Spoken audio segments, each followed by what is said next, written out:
வணக்கம். இப்போ இங்கே அலங்காநல்லூரில் வந்து நாங்கள் பேசியிருக்கோம். இங்கே ஆக்சுவலாக எங்களோட சுச்சுவேஷன் வந்து ரொம்ப கிரிட்டிக்கலாக போயிட்டுருக்கு. லைக் என்னென்னா, நாங்கள் இங்கே போராடுறதுனால எங்களை கிட்டத்தட்ட ஒரு 10 years ரேஞ்சுக்கு சித்தரிச்சு ஊர் மக்கள்கிட்ட எங்களை வந்து எங்கள் நேமை ஸ்பாயில் பண்ணி எங்களை வெளியில் அனுப்புகிற அளவுக்கு எல்லாமே ஸ்டெப் எடுத்துகிட்டு இருக்காங்க. கிட்டத்தட்ட பின்னாடி இருக்க எல்லாருமே பார்த்துக்கோங்க. இவங்க வந்து இப்போதைக்கு நம்ம கூட இருக்க சில பேர் இப்போ என்ன பண்ணிட்டு இருக்காங்கன்னா, எல்லாருமே வந்து பார்த்தீங்கன்னா ஒரு 2-3 பேர் இருக்காங்க. அவங்க வந்து என்ன பண்ணுறாங்கன்னா, இத்தனை நாள் வந்து எங்களை எதுவுமே கொஸ்டின் பண்ணாமல் நாங்கள் உட்காந்துருக்கும் போது திடீர்னு இன்னைக்கு அவங்களாம் எங்கேருந்து வந்தாங்கன்னு தெரியல. கேட்டால் ஊர்க்காரங்கன்னு சொல்கிறாங்க.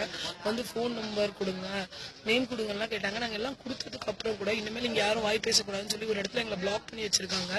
அது மட்டும் இல்லாமல் நாங்கள் வெளியில் போகிறோம் அப்படின்னு கேட்கும்போது கூட எங்களை வெளியில் அனுப்புறதுக்கு அவங்க தயாராக இல்லை. அதனால் தயவு செய்து எங்களுக்கு வந்து நீங்கள் சப்போர்ட் பண்ணும்.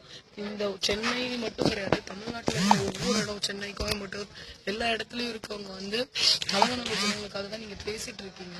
தயவு செய்து இங்கே இருக்க மக்களுக்காகவும் எங்களுக்காகவும் உங்களோட சப்போர்ட்ஸ் வேணும். எவ்வளோ முடியுமோ உங்களை ஷேர் பண்ணுங்கள். லைக் என்னென்னா, போலீஸ் வந்து எங்களை த்ரெட்டன் பண்ணுற அளவுக்கு தான் நடந்துட்டு இருக்காங்க. ஏன்னா போலீஸே எல்லா வீட்டுக்கும் போய் நாங்கள் நக்சலைட்ஸு, நாங்கள் வந்து டெரரிஸ்ட்டு அந்த மாதிரிலாம் சொல்லிட்டு இருக்காங்களாம். ஊர் மக்கள் 2-3 பேர் எங்ககிட்டயே கூப்பிட்டு கேட்டுட்டாங்க. இப்போ எங்களுக்கு உங்களோட சப்போர்ட்ஸ் தயவு செய்து வேணும். கொஞ்சம் தயவு செய்து எங்களுக்கு எல்லாமே ஷேர் பண்ணி ஹெல்ப் பண்ணி கொடுக்கணும்னு நான் கேட்டுக்கிறேன்.